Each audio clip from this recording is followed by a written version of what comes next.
यहाँ की सरकार और विशेष करके इस विधायक ने पिछले 20 साल में जन सरोकार के कोई काम नहीं किए। स्वास्थ्य की व्यवस्था यह है, जो उपकेंद्र खुले हुए हैं, स्वास्थ्य केंद्र खुले हुए हैं, डॉक्टर नहीं है, कंपाउंडर, नर्स तक नहीं है। ये सारे हॉस्पिटल रेफरल हॉस्पिटल हैं, रेफर करते हैं, पटना अंततः भेजते हैं। बैद्यनाथ मेहता माननीय तेजस्वी जी समाज को जोड़ करके राजनीति करना चाहते हैं, यही दूसरे। और अब वे उनके झांसे में नहीं आने वाले हैं। सरकार बदलने वाली है और निर्मली। देखिए, मैं जनता जनार्दन से निवेदन करता हूं, यह जो बदलाव के लिए हम लोग लड़ाई लड़ रहे हैं, आपने जो आशा उम्मीद विश्वास बैद्यनाथ मेहता पर किया है, बैद्यनाथ मेहता हमेशा आपके भरोसे पर कायम रहेगा, आपके विश्वास को कभी ठेस नहीं पहुंचने देगा। आपके हक हकूक की लड़ाई के लिए आपकी मजबूत आवाज बनकर सड़क से सदन तक लड़ेगा, आपके दुख दर्द में हमेशा साथ रहेगा। क्या सर, लगातार इस क्षेत्र में लोग काफी चिंतित थे कि कैसे चुनाव प्रचार होगा, और आपने वो करके दिखा दिया, अगला क्या होगा आपका? देखिए, इस चुनाव के बाद जिस तरह से यहाँ के लोगों का समर्थन हमें मिला है, हमें अपने दायित्व का एहसास होने लगा है, और निश्चित रूप से मैं अपने दायित्व का निर्वहन करूंगा।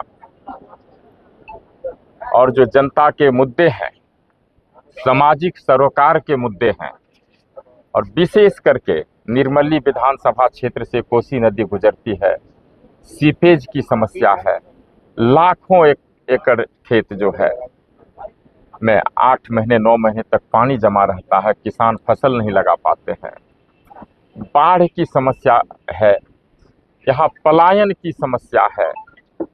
यहाँ की सरकार और विशेष करके इस विधायक ने पिछले 20 साल में जन सरोकार के कोई काम नहीं किए। शिक्षा की व्यवस्था पूरी तरह से चरमराई हुई है। जो थोड़े भी समृद्ध हैं, जिनको कोई आमदनी का स्रोत दूसरा भी है मजदूरी के अलावा, वो अपने बच्चों को सरकारी स्कूल में नहीं पढ़ाते हैं। स्वास्थ्य की व्यवस्था यह है, जो उपकेंद्र खुले हुए हैं, स्वास्थ्य केंद्र खुले हुए हैं, डॉक्टर नहीं है, कंपाउंडर, नर्स तक नहीं है, केवल बिल्डिंग खड़ी है। अगर कोई एक्सीडेंट हो जाए, कोई किसी का ब्रेन हेमरेज हो जाए, हार्ट अटैक हो जाए, कोई गंभीर बीमारी हो जाए, इसका इलाज सिमराही, सुपौल, मधेपुरा या दरभंगा कहें नहीं है। ये सारे हॉस्पिटल रेफरल हॉस्पिटल हैं, रेफर करते हैं, पटना अंततः भेजते हैं, और जब पटना पेशेंट पहुंचता है तो वहां बेड नहीं मिलता है। इससे स्वास्थ्य व्यवस्था, जो मूलभूत जरूरत की चीजें हैं, उन्हें भी सुधारने की जरूरत है। बड़ा कष्ट होता है जब मैं गांव में जाता हूं, दलित महादलित की बस्ती में जाता हूं, अति पिछड़े समाज के बस्ती में जाता हूं, अल्पसंख्यक की बस्ती में जाता हूं। आज भी 70% आबादी को रहने के लिए पक्के मकान नहीं। लोग आज भी 9 हाथ के एक चारी घर में,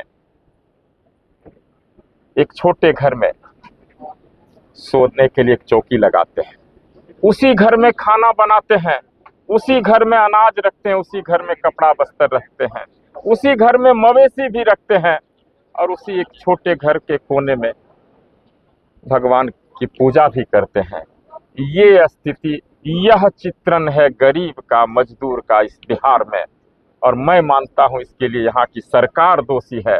ये सरकार नहीं कह सकती है हमें मौका नहीं मिला है, हमने 20 साल उसे मौका दिया है और उसके बावजूद भी नहीं हुआ है। तो मैं मानता हूं यह सरकार हमारी भावना के साथ खिलवाड़ करती है, हमारे साथ हम भावना के साथ ठेस पहुंचाती है, मीडिया के माध्यम से हो, अन्य माध्यम से है, हमें गुमराह करती है। जरूरत है इस सरकार को बदलने की। योगी जी ने कहा है कि बटोगे तो कटोगे, क्या कहेंगे सर? देखिए, इस तरह की बातें इस चुनाव में नहीं चलेगी। जनता समझ चुकी है, ये समाज को बांट करके राजनीति करना चाहते हैं। बैद्यनाथ मेहता, माननीय तेजस्वी जी समाज को जोड़ करके राजनीति करना चाहते हैं। यही दूसरे दल और राष्ट्रीय जनता दल महागठबंधन में अंतर है। सर क्या लगता है, महिला को जो 10,000 रुपया दिया, बिजली फ्री कर दिया, उसके बाद जो है अनेकों घोषणाएं की वृद्धा पेंशन को लेकर के, इसमें जनता फंसेंगे या नहीं? देखिए, इन सारे जुमलों की जो बरसात हुई है पिछले कुछ महीनों में, यहाँ की जनता को पता है ये 20 साल कहाँ थे। आज अगर इन्होंने जुमलों की बरसात की है तो निश्चित रूप से राष्ट्रीय जनता दल महागठबंधन के घोषणा के कारण की है, और अब वे उनके झांसे में नहीं आने वाले हैं। सरकार बदलने वाली है और निर्मली, सुपौल और मधेपुरा के लगभग सभी महागठबंधन के नेता ने जो घोषणा किया है, हर परिवार में एक नौकरी देंगे सर, इसका बजट कहाँ से आएगा, जनता जानना चाहती है। नीयत साफ होनी चाहिए। अगर नीयत आपकी साफ है, आपको कुछ करने की तमन्ना है, तो वह जरूर होगा। इससे पहले भी हम लोग के जो भी मुख्यमंत्री हैं नीतीश कुमार जी ने कहा था, जब तेजस्वी जी ने 10 लाख नौकरी की घोषणा की, सरकारी नौकरी की, तो उन्होंने कहा पैसा कहां से लाओगे, बाप के घर से लाओगे। और जब तेजस्वी जी उप मुख्यमंत्री रहे, उन्होंने 5 लाख नौकरी दी, सरकारी नौकरी दी। क्या उन सरकारी नौकरी जो शिक्षक बहाल हुए हैं उनको तनख्वाह नहीं मिल रहा है, उन्हें वेतन मिल रहा है कि नहीं मिल रहा है? नीयत साफ होनी चाहिए। और हम लोग एक रोड मैप बनाए हैं जो हर घर में रोजगार देंगे। थोड़ा समय जरूर लगेगा, लेकिन हर एक घर में एक सरकारी नौकरी। मतदाताओं से आखिरी अपील क्या होगा? मैं निर्मली की जनता से अपील करता हूं, प्रार्थना करता हूं, जो बैद्यनाथ मेहता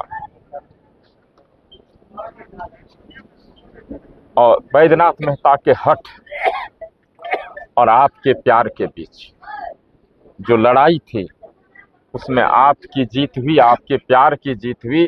बैद्यनाथ मेहता का जिद था जो हम छातापुर से लड़े, और आपका प्यार जो था हमारे प्रति, आप चाह रहे थे निर्मली से लड़े।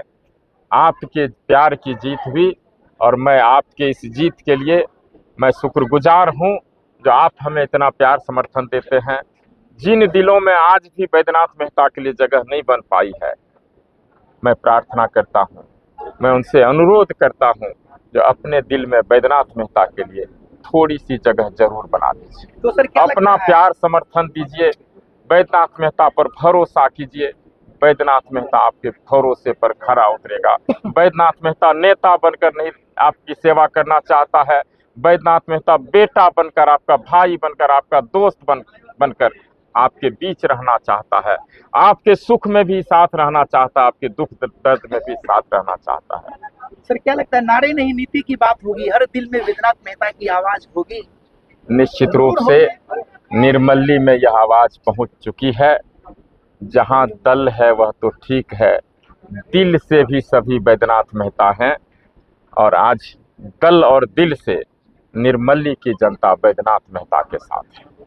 अब ना कोई यहाँ जात पात का बंधन है, ना धर्म संप्रदाय का बंधन है, ना कोई पार्टी लाइन का बंधन है। पार्टी का भी बंधन नहीं है। लोग पार्टी लाइन से भी ऊपर उठकर बैद्यनाथ मेहता के साथ हैं।